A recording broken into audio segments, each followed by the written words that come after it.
I have just the sun comes in, and so I have to. Yeah. It highlights your gorgeousness. Oh yeah. I'm so good. I know. My name is Michelle Cheyne from the Wisdom Seeker Society, and I am very honored to chat to Michaell Magrutsche today.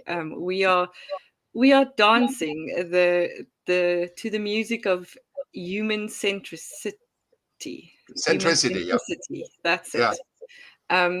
Michaell, we kind of started this conversation, I think 200 years ago. 200 years ago. That's it. Yeah, tell me about the human that is Michaell Magrutsche, and then we'll go into what is human centricity and system centricity, and let's play a little bit with those.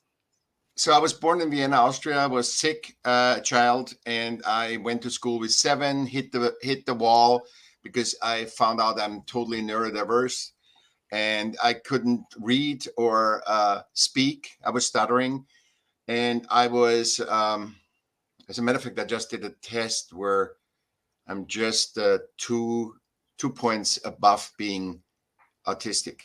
So, so even according to newest system-relevant techniques. Yeah, I'm still a failure, right? So officially. So what I found in this was just lucky, and we all kids do, right? We want to say, oh, we can't fit in, but we need to fit in because we're DNA driven to need to fit in. Yeah. And I didn't. I couldn't. I really tried, and I have a strong spirit, so I really pushed against the wall, and I literally pushed against the wall until I was 50, 55. That's how long I pushed against the wall, and I was system relevant. Working with Robert Evans, with The Godfather, co-produced with him, lived in his house. Was Newport Beach Arts Commissioner, selected by, voted by six councilmen, and the 7 didn't know me, without any art education or anything, because I wasn't system. I couldn't study. I couldn't get a degree.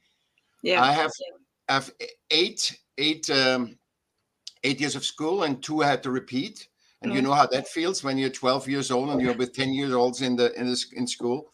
So basically, it's easy for me now to say, but I wasn't conscious at all. And that's why I say I need to be aware. And this is, the awareness. It's not the knowledge, because I tried, spirituality, metaphysics, psychology, which is all systems. Yeah. And the systems cannot work because they're generalization. So they help you, guide you, they help you open a little bit of your own perception, because we are one of 8 billion each. Yeah. And the doctors don't tell you. Yeah, you have different DNA, you have different eyes and fingerprints, but they don't tell you you also have 8 billion different life views. Just look at your family, right? Everybody looks different in life. Yeah. And when you systemically, even philosophy or whatever, it's systemically looking at something and has to generalize humans as a species that needs water, food, air, love, sex, whatever. It doesn't look like, yes, we all need that as the species, but we are more than a species, because our species defines itself by being all one of one, because nature gave us being all. Well, nature would see us as a species, would be exactly like we're looking at us systemically. Like, we need food, water, this, and that's the problem. It doesn't fit, because every human is one of one. But this is where I want to pull us back a little bit. So you're talking about human centricity, so human-centric, and then you're talking about system relevance, which is also system-centric. Now, how do we define between these two? Because in one way, we can only be human within a system. I kind of see it as, No, because no, it I'm gives us not an against it. outline. See, this is misunderstand, because as Yeah. system relevance, okay, the bank manager, right? Mm. And I have to be responsible that my employees don't carry out the money, Yeah. for themselves. So it has to have a structure. Mm. And a grace of humanity is order. That comes without. That is in our DNA. We like to do order. Well, nature Because, does too, doesn't it? Because we are part of nature. yes, but nature is more a synergistic dance, Yes. where human centricity is so limited, it has to be linear, still, or had to be. And I think this is what we're breaking through right now. Yeah. Well, nobody knows what to do. It's not like just the poor people don't know, because if the rich people would know, then, and the powerful people, then we would have a world that was fulfilling, a life that was fulfilling. And they have a lack too, because I talk to millionaires, to beggars on the street, Yeah. and they both say the same thing. It's never enough, whatever we do. Yeah. So the human centricity of that is basically like gravity. We don't need to discuss gravity. Human centricity, we are one of one. That's the power of human centricity. So what it does is our choices, it aligns the choices to our premier how we are, because we fall in love, we are human centric. We just adapt to a system centricity, Yeah, which doesn't work for us all. So for me, it's quite interesting. I feel words are very limiting because they're systems. Oh, yeah, 100%. So words, for me to understand what you are saying, I need to make sure that I understand what you are saying, what the meaning of the words are that you are using. So for me, a human, human-centric, I understand as curious, as no judgment, as unconditional love, all those things that are just the being bits of human life, that bits that make us feel just us. Yeah, but what is unconditional? It's systemic. What is mindset? Is systemic. What is disruption? What is what is these words spun system? Because unconditional love is natural. Exactly. But we have to be natural. able to define it, to be able to communicate it. So we need to use symbols to communicate our experiences of life. And I wish we could find other symbols to use than language, because I think it's very, very confusing, especially when it comes from multiple language. If you have different languages that both of us, I think English is both of our second language. But then there is, how do we communicate these things without these words? Or how do we use these words to effectively communicate? Because everything is a system. I think, I was just racing back from my son's basketball game, and they never really play basketball so often, but I was watching these kids, and it's like this flow within the court. But the only thing that makes it a basketball game are the rules and the guy with the whistle. Otherwise, it's just kids playing with the ball.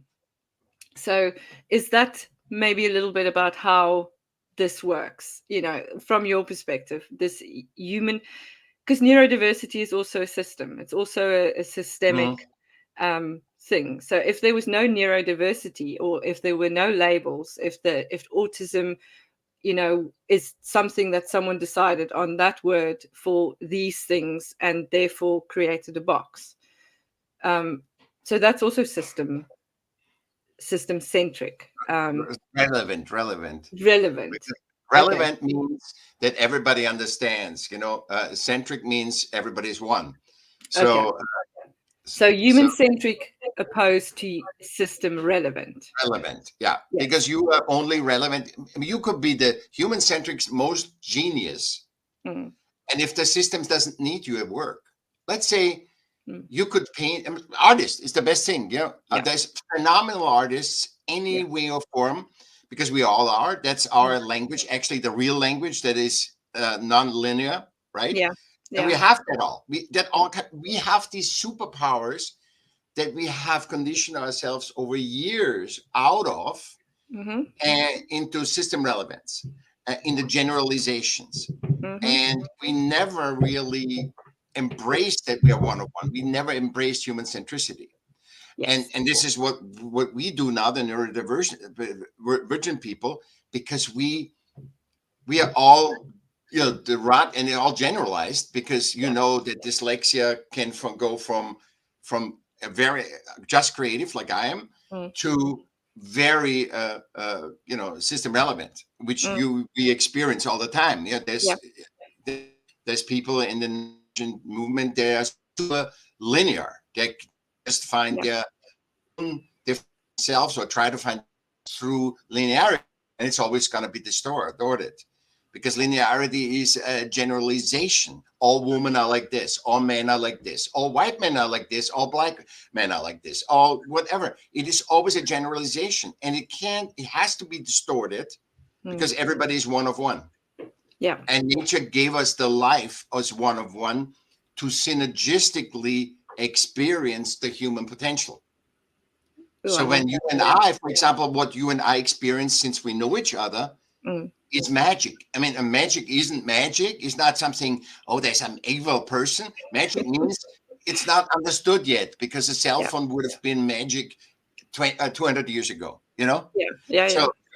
So we need knowledge, we need systems to understand, there is other humans, they are autistic.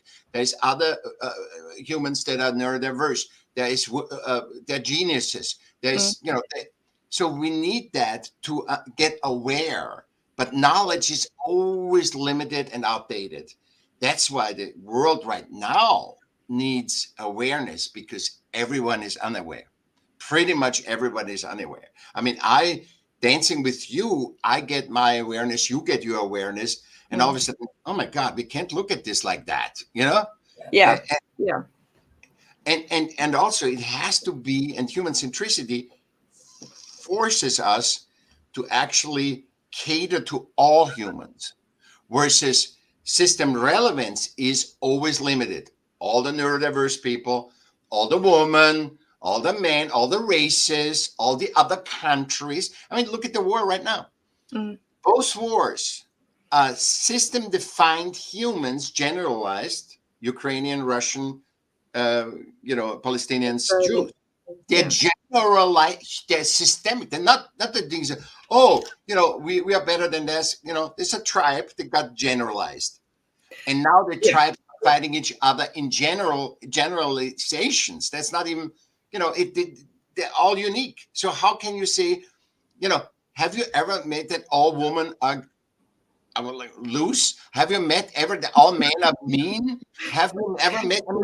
This is what war comes for, Yeah.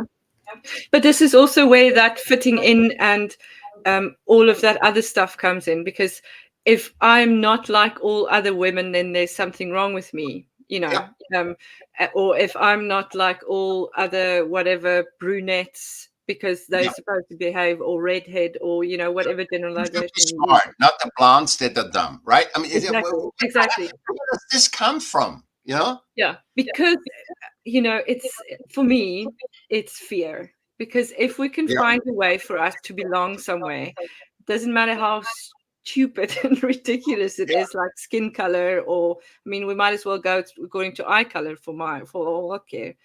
And there is, that there is, but now how do we, so this is kind of how we started these conversations, as to what kind of questions, if we had to create a catalog of questions around how to connect with your human centricity, because we're not saying that system relevance is bad or wrong, not at all, or judging it, or because there's a space and a place for everything.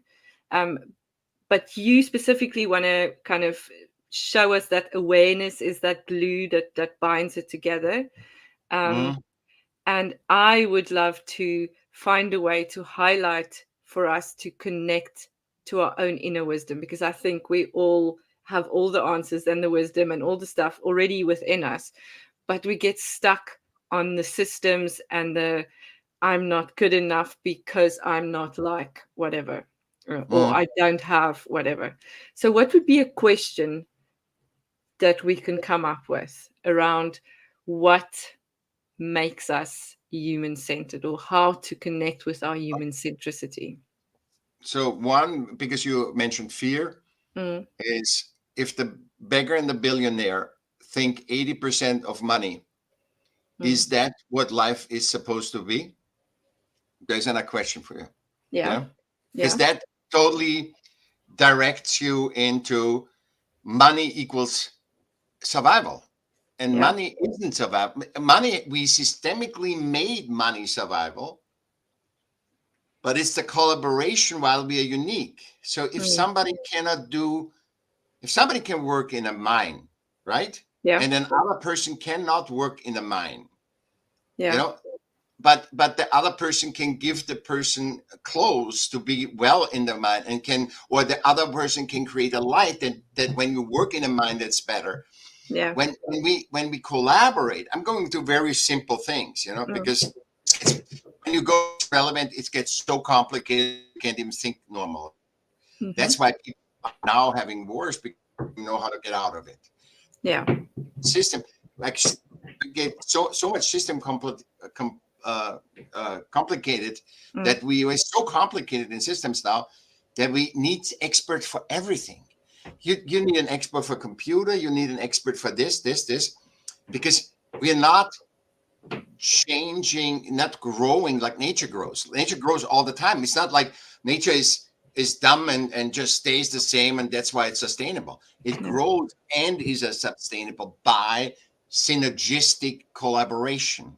Yes. And that's what humans are too. So go ahead. Well, I like that. So I've been playing around with this idea with Scott, and I've been talking about this. Was it Buckminster Fuller? But spontaneous collaboration, or spontaneous cooperation, as to a basis for connection. Because as in marketing and all this other nonsense, where you are supposed to show how you're going to solve a problem. First, show someone that they have a problem, and then you create this lack mindset, and then you're going to show them how you're going to, fix this problem for them if they give you whatever it is you need, money, most likely. So moving away from that into a spontaneous collaboration or cooperation, and to find the value within that connection.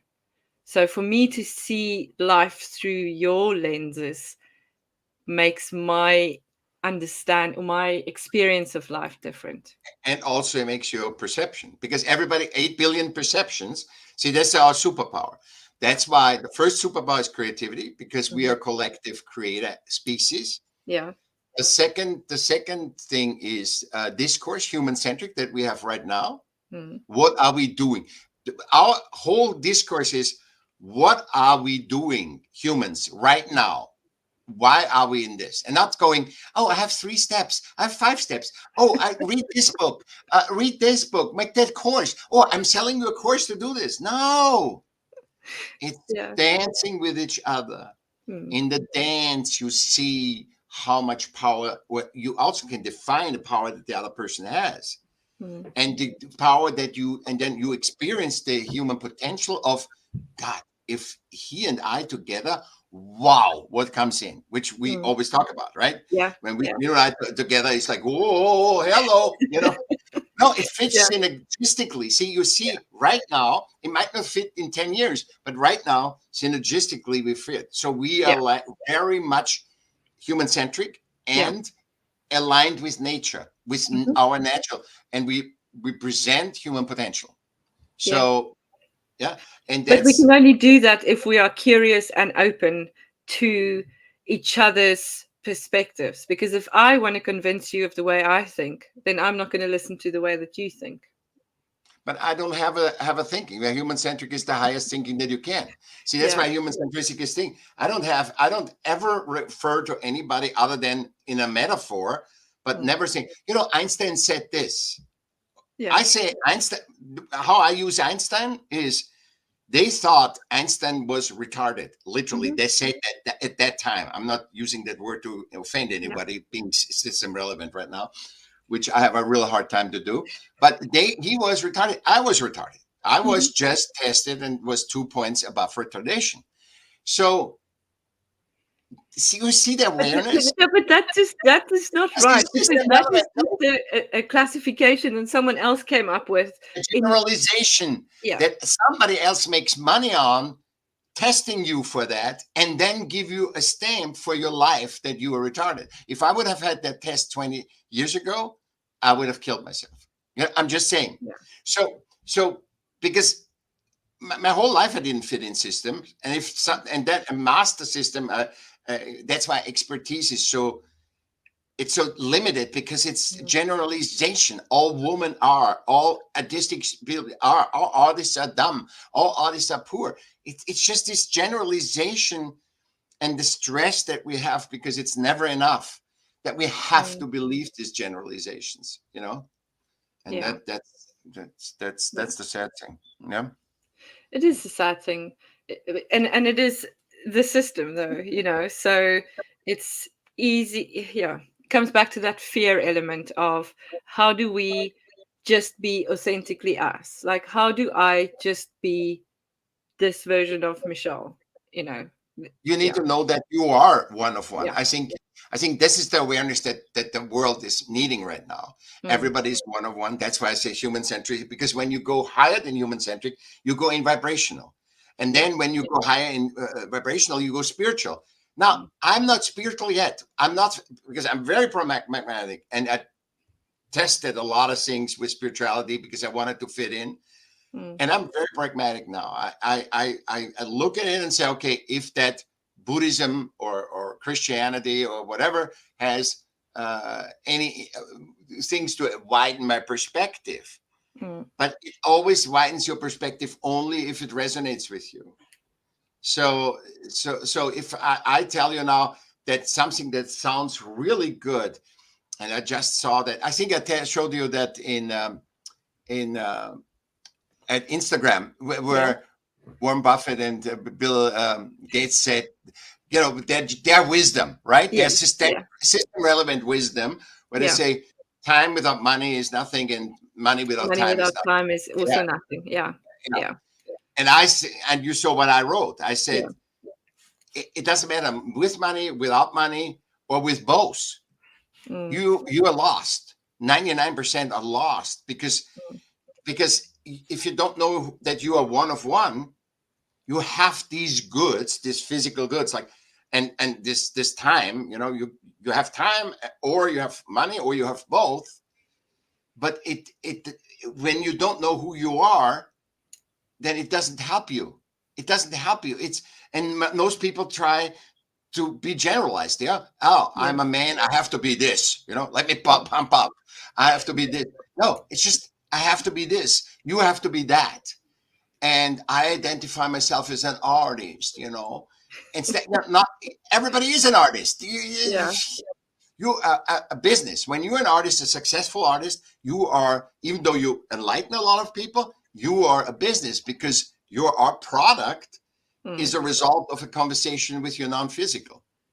So, and if that's by luck, like, it's the same as if I create a bicycle, and by luck everybody wants it. And if I create an artwork, a music or whatever, and everybody wants it, then it's just good luck that it resonated. The conversation was so clear that other people understand it, you know, with my non-physical. But you're not putting your value isn't attached to that process. No. So, and I think that's where it comes back to that question that we were talking, is thinking about money, you know, the only thing. So both of those things, money and time, are really just illusions. They don't exist in the bigger picture of the universal kind of aspect of, you know, wherever you want to go. But they are illusions. Time is a system. Yeah. And money is a system. Yeah, it's a product that we think, and which is money, by the way. And I need to say this because people say, "Oh, you don't like money." No, money is the best invention of the fire and the wheel. It is because what money initially was, it's not anymore. Mm. It was the reflection of my contribution, my one of oneness, Mm. in a worth that I don't have. Like, say, if I do hammers, I Yeah. create hammers and you create chicken. I can't eat my hammers, but I do the best hammers in the world, right? I'm Yeah. one of one, and you have the best chickens in the world. So how can we? Okay, we can change that one, but you I don't can need only have so many hammers. hammers. You can have those 200 hammers. So Yeah. wonderful money, wonderful, right? But what it became is when it became, not the value anymore, when it wasn't covered by gold anymore, when it wasn't back on anything limited anymore, Mm. when it was just a digital number, it became a skill.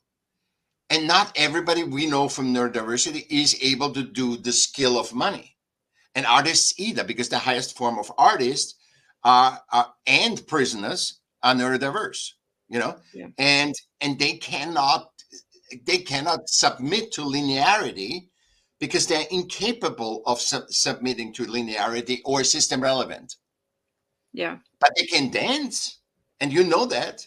I mean, Mhm. you see all this great advantage that they do in prisons, learning, getting a thing. I mean, we can dance. It just takes us longer, or it takes us more thing. And Well, if well, we, it takes us longer to dance in that system, yeah, but and if that's just we moved ourselves out of that system, real and fast, and super fast. yeah, Yeah, because I mean, creativity isn't bound to a yeah, canvas or to a album or a record or a song right. or a whatever Not a it is. product. Yeah, No, yeah. But the value of an artist is also not attached to what they create. And if the value of a human is not attached yeah. to their bank account or how much time they have. So I wonder if we can switch that question as to what do you attach your value to? How do you embrace your own authenticity? There's one thing. There's one of oneness, and Mm. there's the whole, which is the Mm. human potential, right? Yeah. And to be in both, you have to do one of oneness. You have to look first at your one of oneness, so you can see the reflection of your one of oneness, the self-awareness that you find. Mm. And by the way, for all your audience, this stuff comes in. We haven't thought about this. I haven't thought about this. This just comes Yeah. in to show you guys when you dance with another human and not being right, not being the expert, I'm just a loudspeaker of both of us. Yeah. And Yeah. that I'm this in the group too, which Yeah. Perry loves probably even listening. Yeah. So, so it just comes in because that's just what I can do. Yeah. I might not be the thing. I'm usually very quiet and very restrained and thinking about my own stuff. But Mm. when I come in, I automatically plug into our mastermind, Yeah. and that's always dominating both of us. Yeah. What the mastermind wants that it will be talked, and it's not spiritual. It's very pragmatic. It's very saying it like this. Mm. But we I think what you ask the question. I want to answer the question. I found my experience one of one Mm. that the self-awareness must dominate, which is human-centric, Mm. must dominate the system relevant. Mm. If the self-awareness, the human centricity, that you are human, that you are one of one, and life is getting to be aware how that one of one looks. Life Mm. isn't to achieve goals. Life is to find why Michelle is one of one and why she is a woman and not a man, and why she is not an apple or a monkey, but she is one of one. And in this discovery of life, you become more self-aware. And through that self-awareness of your oneness, you know how to apply yourself in systems. So the Mm. reason why I have had 350 podcasts all over the world in the last 2 years Mm. was because people wanted to see what is it outside of because what we need is awareness. We don't need more things to do, because if we do, we know all these superstars. Why didn't they implement it yet? Yeah. Because Yeah. and we are all, the reason why, because we're all in the same boat. Mm. See, we are all one of one, and we are all in the same boat. synergistically, and that's what the experience is, not the knowledge, the experience. That, like, this is priceless. You and I meeting is priceless for both of us. We couldn't pay for that we can how we open our perceptive on the world, you know, and we're not going by just the best. See, the system relevance is, oh, there was this person, and Shakespeare says, no, he just, there's a new thing. You leave these people alone. They're great. And don't. Well, you know, I just want to go back quickly because I'm going to end it up for us in a minute, because I love these quick dances because there's so much value in them.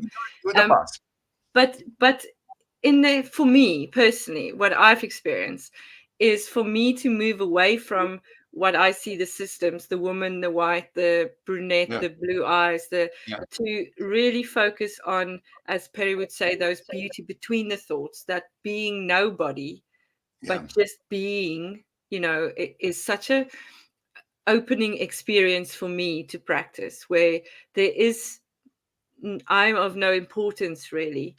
You know, it is. Be careful. Be careful. No, the I, the ego. I mean, all these things I know have a place and a space, but I want us to sometimes just be the awareness, pure awareness. Yes, and when you say I'm nothing, you are. This is what also human-centric can say. You are unbelievable. You have an endless uniqueness. Because the physicalness is a limitation. Even nature is. So you have an unbelievable, and to say, you know, I'm nothing. No. The space is, no. I am one of one in the whole universe. I'm one of one. And when I'm in between thoughts is, I'm allowing this one of oneness. By even, it's not verbalized yet, isn't feeling. I just want to connect to this. That's why Perry was really good in that, you know, because saying that, but it is not to just saying, oh, you're not worth anything. No. No. That's not. No, yeah. See, that's a difference. Being nothing and not being worth something is two different things for me. Yeah. See, and that's where it's interesting for us to have these dialogues, because for me to be nothing means I'm worth everything as well. Exactly. That's exactly. When you are in between thoughts, you get in touch with your limitlessness. That's when you get in touch with that. Exactly, you know? exactly. And that with a constriction, systemic constriction, and not with a systemic constriction. Yes. Which is limited, which is generalized. You know? Yeah. Okay. Yeah. And there's a beautiful comment here. I'm going to end us here with this comment. Facebook user, I'm not sure who it is. I have an idea, but I won't put it in a box. So we need some generalization. We have genuine struggles. We sometimes need specification to be able to understand ourselves. Finding our own would be a lot harder if we had nothing to base it on. I agree that when you understand the more complex sides of the universe, the more mundane matters don't seem that important. Society doesn't matter until it does, and all fingers point at you for varying form the norm. I don't feel guilty if I need to take a day off and recharge from the world. But and it's not clear. It's not clear. I think generalizations are, but I think also for me, I struggle with it. I struggle being a woman because I don't fit into the woman box, or struggle being, I'm an African, you know, my skin is white, but I come from Africa. Yeah. Oh my God, you're the worst. You're the worst. I am the worst, yes. I am white on the outside, black on the inside, and, you know, I'm a woman, but I don't like women stuff necessarily. But balance. See, human centricity says balance. So your oneness in synergistically within this, and then we get the systems. We need both. We need knowledge, not just wisdom. Knowledge, because out of that knowledge, what we just read, we can pull wisdom out of that. That's why we want knowledge. We can't get attached to the knowledge. That's the thing about wisdom for me. And it's about how attached are we to the knowledge, and how much awareness do we have that the knowledge, as you say, is not everlasting. For me, wisdom is a universal truth. That's everlasting. Where knowledge is time bound. Mhm. Michael, thank you. I love you. I appreciate your time and insights. And we will do this again next week, if that's okay with you. It's okay with me. Always to be with you is so priceless. I dump everything, just to dance. Thank you. Okay.